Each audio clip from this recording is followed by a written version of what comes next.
ইসরায়েলকে অসহায় অবস্থায় ফেলে দিচ্ছে দেশটির সবথেকে বড় আশ্রয়দাতা আমেরিকাও। মুসলিম দেশগুলো এবং বিশ্ববাসীর চাপের মুখে আমেরিকাও তাদের সুর বদলাচ্ছে। আমেরিকার প্রেসিডেন্ট জো বাইডেন ইসরায়েলকে সতর্ক করে বলেছেন, গাজায় ইসরায়েলি দখলদারিত্ব একটি বড় ভুল হবে।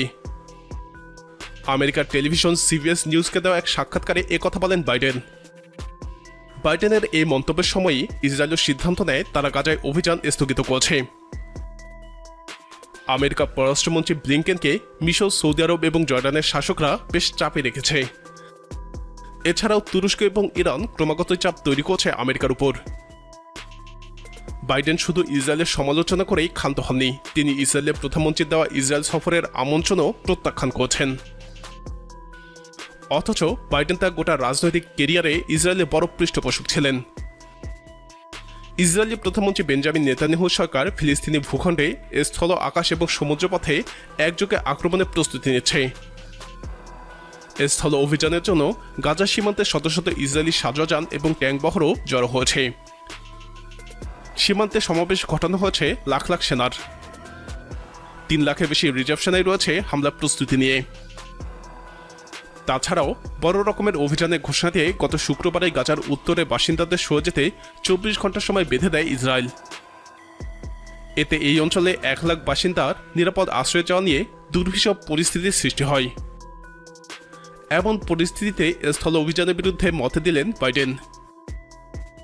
সিবিএস নিউজের 60 মিনিট অনুষ্ঠান থেকে বাইডেনের সাক্ষাৎকারে ভিডিও পোস্ট করা হয়েছে। পোস্ট করা ওই ভিডিও ক্লিপে বাইডেন বলেন, ইসরায়েলকে সংযমের পরিচয় দিতে হবে। গাজায় ইসরায়েলের যে কোনো দখলদারিত্ব একটি বড় ভুল হবে। বাইডেন আর বলেন, আমি বিশ্বাস করি ইসরায়েল যুদ্ধের নিয়মে অধীনে কাজ করবে।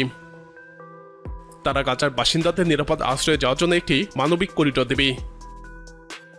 পাশাপাশি গাজায় খাদ্য এবং পানিসহ মানবিক সহায়তা সরবরাহের অনুমতি দেবে। এদিকে প্রতিকূল আবহাওয়ার কারণে ইহুদিবাদী ইসরায়েল গাজা উপত্যকায় স্থল অভিযান স্থগিত করেছে বলে খবর দিয়েছে আমেরিকার দৈনিক নিউ ইয়র্ক টাইমস। গাজায় পাশবিক হামলা বন্ধ না করলে যুদ্ধ ব্যাপকভাবে ছড়িয়ে পড়বে বলে যখন ইরান হুঁশিয়ারি উচ্চারণ করছে, তখন আবহাওয়ার অজুহাত দেখিয়ে স্থল অভিযান বন্ধ করল ইসরায়েল। এর আগে স্থল অভিযান চালানোর ক্ষেত্র প্রস্তুত করতে শুক্রবার সকালে গাজার উত্তরাঞ্চল থেকে 24 ঘন্টার মধ্যে 11 লাখ ফিলিস্তিনিকে দক্ষিণ গাজায় চলে যাওয়ার নির্দেশ দিয়েছিল ইসরায়েল। এরপর ওই সময়সীমা আরও 6 ঘন্টা বাড়ানো হয়, যা শনিবারই শেষ হয়।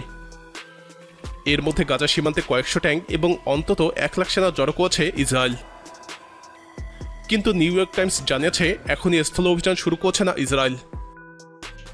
আমেরিকার দৈনিকটি আরও লিখেছে, অভিযানের ব্যাপকতার পাশাপাশি হামাসের পক্ষ থেকে যে শক্ত প্রতিরোধ ব্যবস্থা গড়ে তোলা হয়েছে, তাতে স্থল অভিযান চালাতে গেলে ইসরায়েলি সেনাবাহিনীকে চড়া মূল্য দিতে হতে পারে।